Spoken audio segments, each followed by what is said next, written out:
All right. If I record, I know. So, all right. So, what I started with on here, it's not on your notes, but the picture up here. So, this is for a launched object, right? Like if I'm going to launch something, if I shoot it off, it goes up before it comes back down, right? So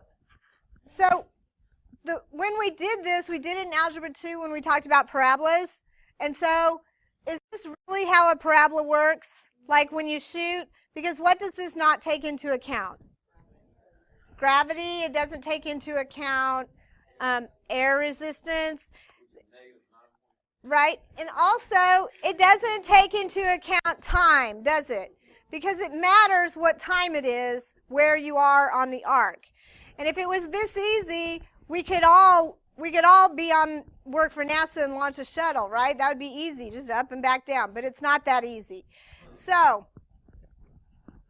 yes. What?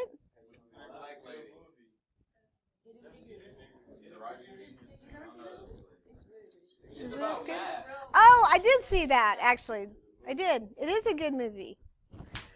I cried at the end too, because I was so proud of them. I was happy for them. Okay. Okay. So what we do is to take into account some extra things is we talk about parametric equations. And parametric equations supply a method of separately describing the x and y coordinates of a point. In a parametric equation, the x and y coordinates are written as a function of a third variable t called the parameter. So, the relation of all the ordered pairs is called a curve. And we're going to call it C.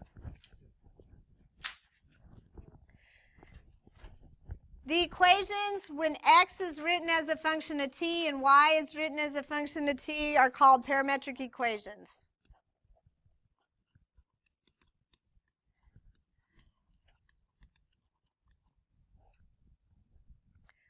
The variable t is the parameter.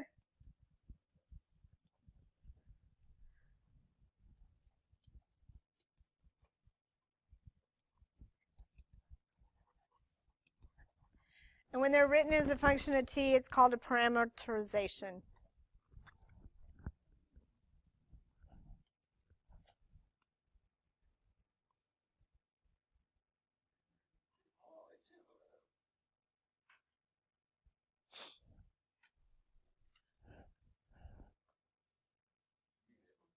Good?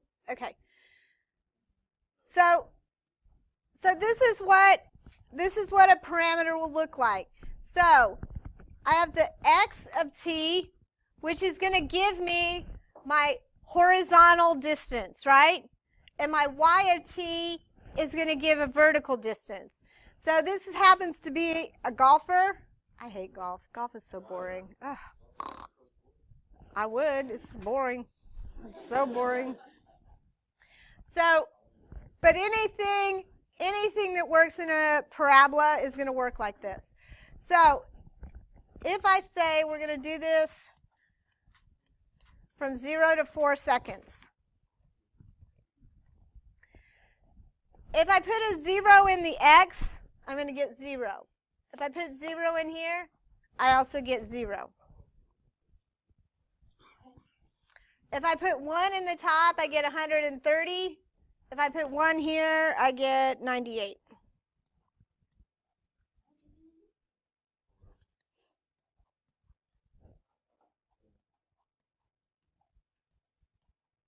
If I put the 2 in here, 130 times 2 is 260.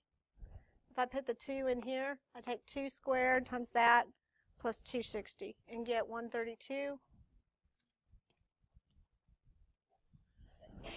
Bless you. Yes. Okay.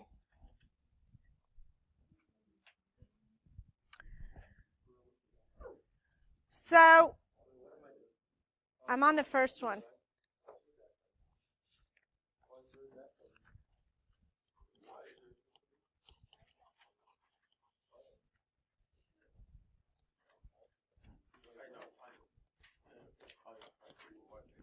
Okay, so we have a horizontal distance and a vertical distance.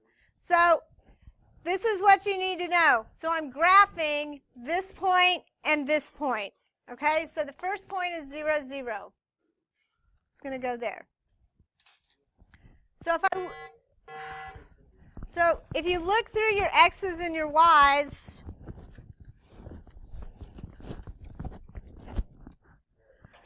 okay, so on the on the x-axis, it goes from 0 to 520. So if I make these like 100,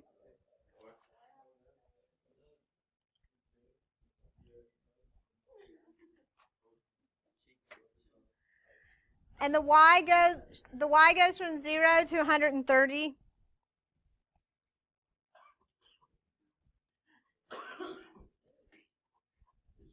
So if I go by 50s.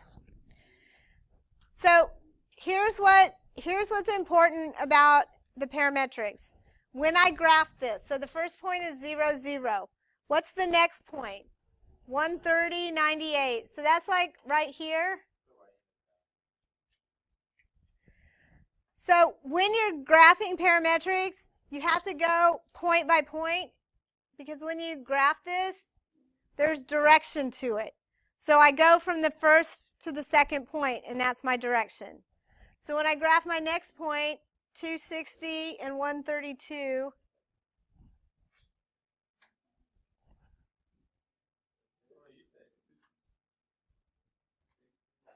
and then 390 and 102, so it's coming back down now.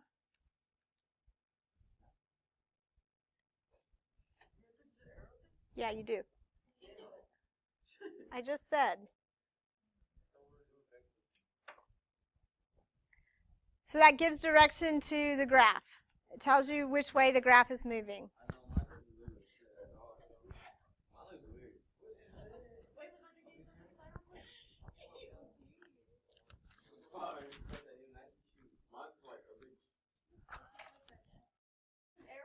Yes, you have to put the arrows.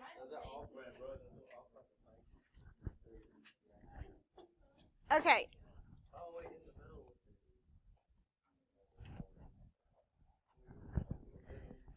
Okay, so the next one, we're going from 0 to 5.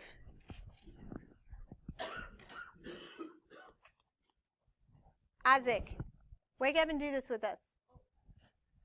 So we're going from 0 to 5. So if I plug a 0 in both of these, for the first one, I get 1 and 2.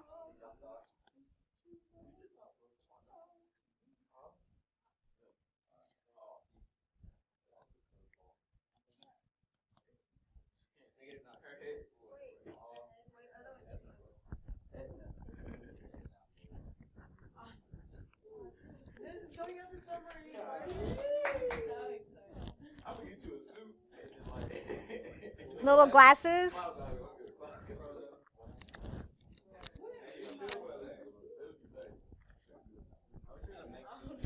Okay. Shh. Everybody plot. And this time, put your arrows.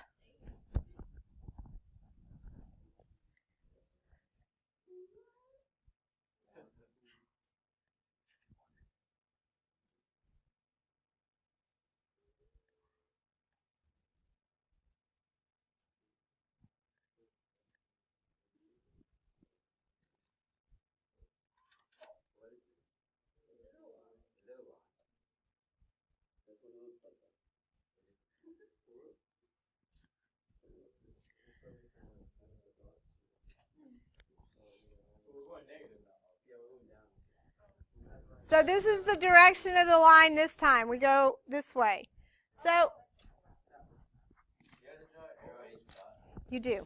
So if I was going to say the domain and range of this, it would go from -9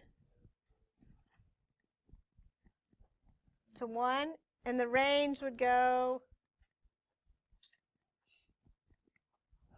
-3 to 2. Okay? So that's the domain and the range. Okay, so the last one.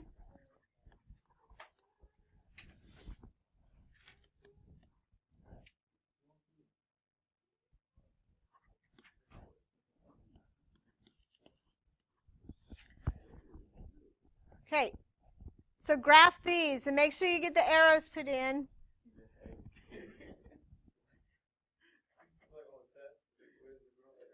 It's going to be wrong.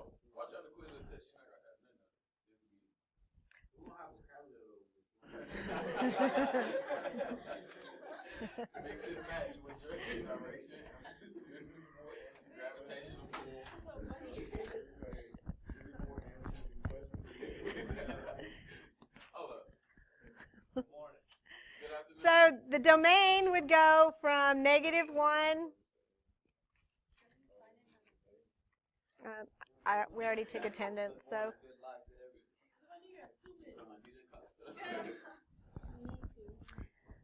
So this is how it looks. So this is how it looks. Okay, so there's one thing left. It's this, to write the rectangular equation by eliminating the parameter. So when we wrote the rectangular equation, it could only have x and y, right? Well, this has a t in it.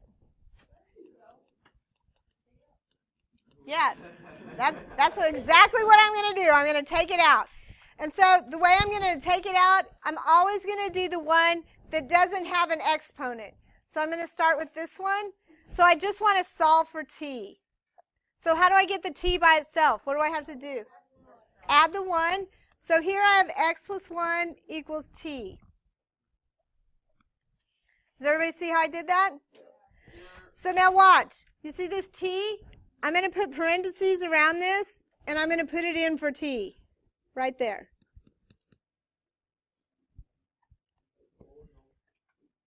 Oh, this is y. This is y. Yeah, sorry. Because it was a y to start. Okay, so we'd multiply these out.